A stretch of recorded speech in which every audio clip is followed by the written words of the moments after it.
Was I satisfied with the ending? No, it was stupid. Well, okay, it wasn't stupid, but it was annoying and I loved it.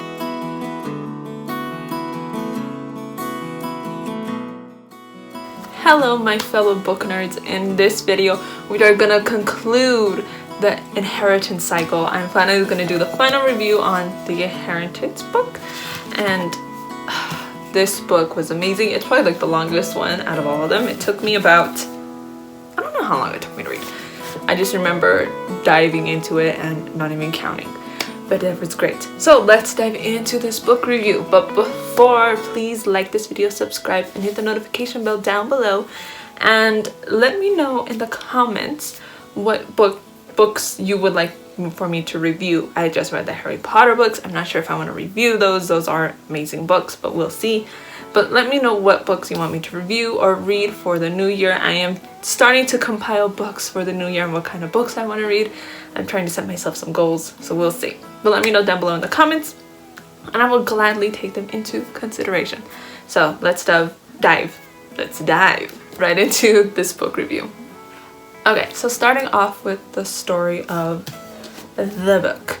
So first off, it was an all-out war. It was amazing and epic. I mean, look at this massive thing. You have to feel this. And you know, I just learned that this dude wrote it when he was like 18. I was like, wow, like the depth of this book and the amazingness. That's just plain talent. But my point being, it is an amazing book. It is pretty much an all-out war. You find out so much stuff in the last book that pretty much just wants to break your heart. And I'm trying so hard not to, like, I don't remember where this last book ends and this one begins. And while I was just like flipping through this book, I realized that halfway through there's a massive plot twist, and I was about to mention it. Like, I was writing it down and I was gonna mention it. I was like, no. So now I don't even want to mention anything, but I'm gonna say this one. I believe it happens in the last book, but we find out that Brom is actually Eragon's father, and that threw my whole point of view into like a different, like, I saw Eragon differently, literally. So even though I kind of already saw him as a father figure, and Eragon did as well, but it changes a bunch of stuff, I think. So we find that as well.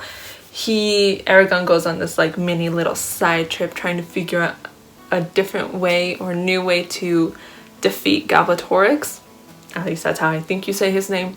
He does that. It is overall an amazing filled book with characters coming in left and right, new ones shockingly, and a bunch of things just going on, and you're just excited through the whole thing and worried to death and kind of creeped out somewhere in the middle, or freaked out. It was really freaky, but I'll leave that to you readers. Oh yes, the ending. The ending definitely had me crying. I obviously won't say why, but wow, I was so upset with the ending. It was good, like, not that I expected it, I didn't, but I think it was more, I wish it didn't have to end that way. That's all I will say, but it was really, really good. The characters. So starting off, obviously, with Eragon and Saphira, these two amazing characters.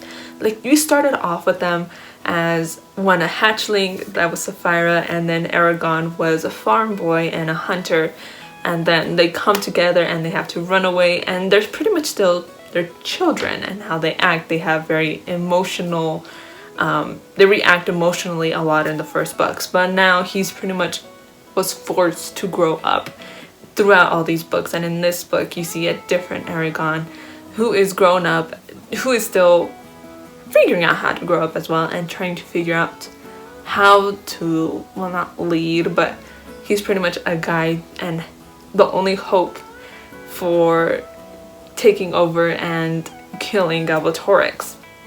So you see this Eragon and Saphira, they are pretty much amazing.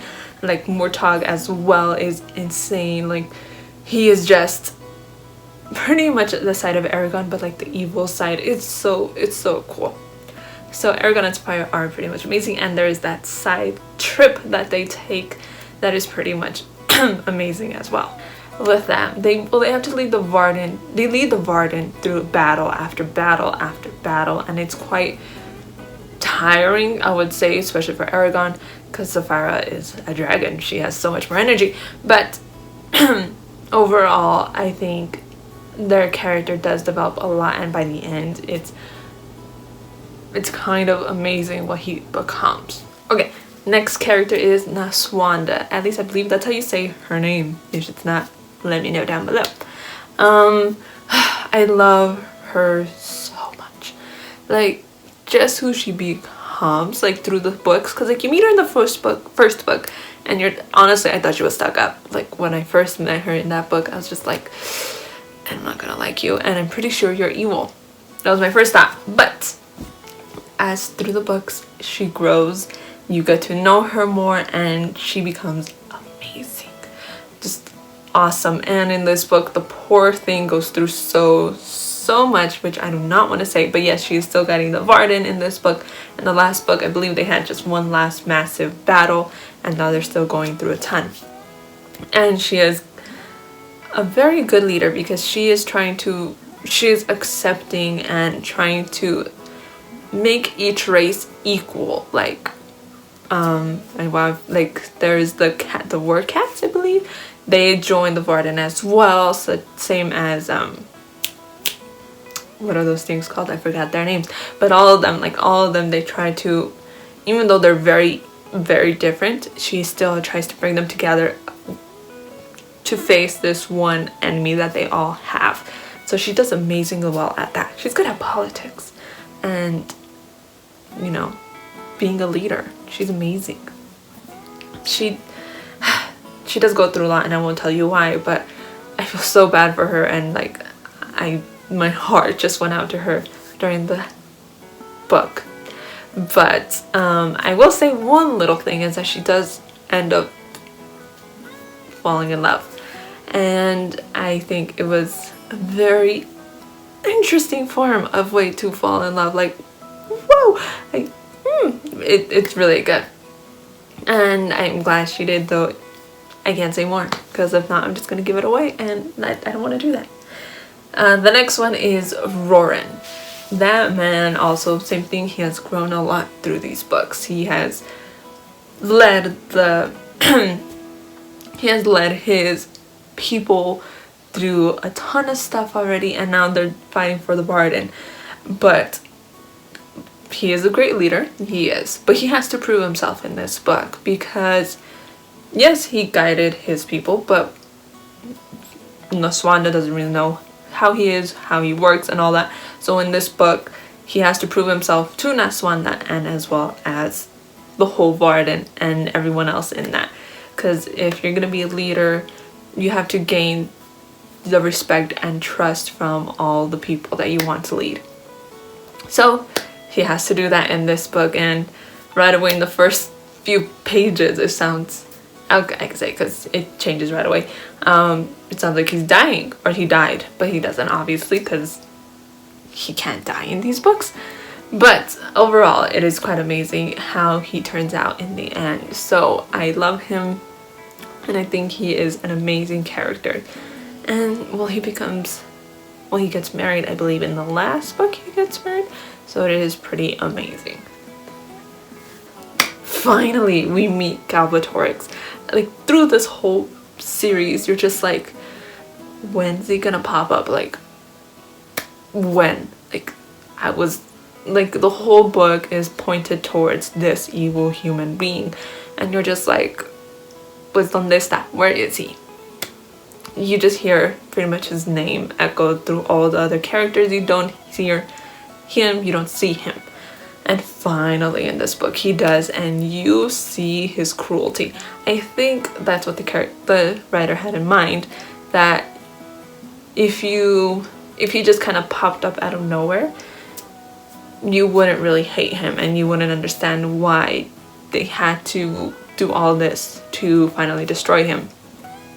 But he kind of develops him and his character in this book, or shows his character más bien, and he is malevolent and cruel and a genius, obviously.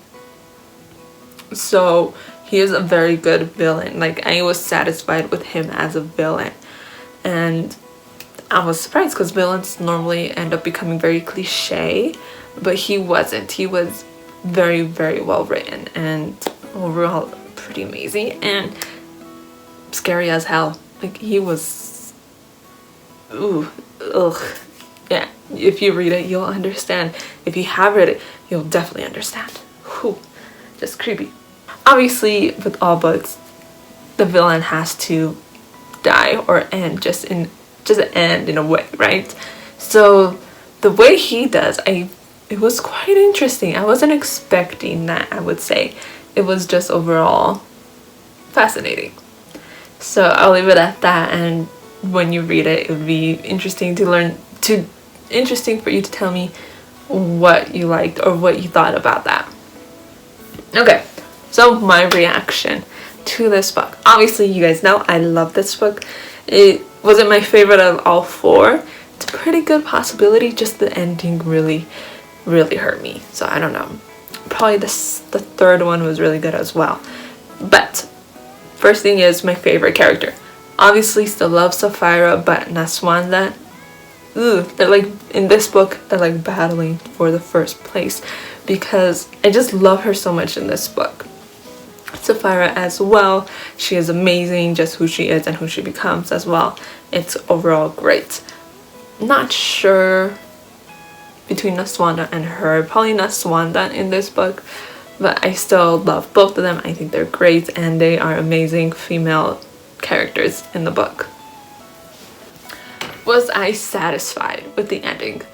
No, it was stupid. Okay, it wasn't stupid, but it was annoying and I loved it. And do you understand how this feels? I hope you do if you read books, because you just feel the pain of the ending. But you still love it. I don't know. Am I satisfied? I guess, like, on all honesty, I am satisfied, but I was just pissed at the end and sad. I'm pissed. Galbatorix. I like focusing on him because he is a villain and he finally appears in this book. Yes, like I said, he is very evil and malevolent. And overall, I think he deserved, like, he was a worthy villain. Like, out of all the villains, like, in all the books I've read, he is one of the best ones, I would say. Like, obviously Voldemort is up there and there's a lot more. But Moriarty, obviously, love Moriarty. See, like, Snow, I don't think he was, like, that amazing of a villain. He was pretty good in the Hunger Games. He was pretty good, but I don't see him as, like, amazing. So, like, Galbatorix, I think he is. So, I think in that level, in the ranking of villains, I think he's pretty high up there. I think he's definitely dark, and he has a reason for being this. You learn about him and you understand why. Does that make sense? Some you just don't, but he is pretty overall pretty amazing. Okay, so that is the finale. I hope this video isn't that long. I had to cut it up a bit, but thank you for watching. Please like this video, subscribe, and hit the notification bell down below, and let me know of any more books you want me to review, and let me know what you think of this book as well, The Inheritance Cycle. It was amazing. I thought it was great. It's really long, but very good. Okay, I'll see you all in the next video. Bye, guys.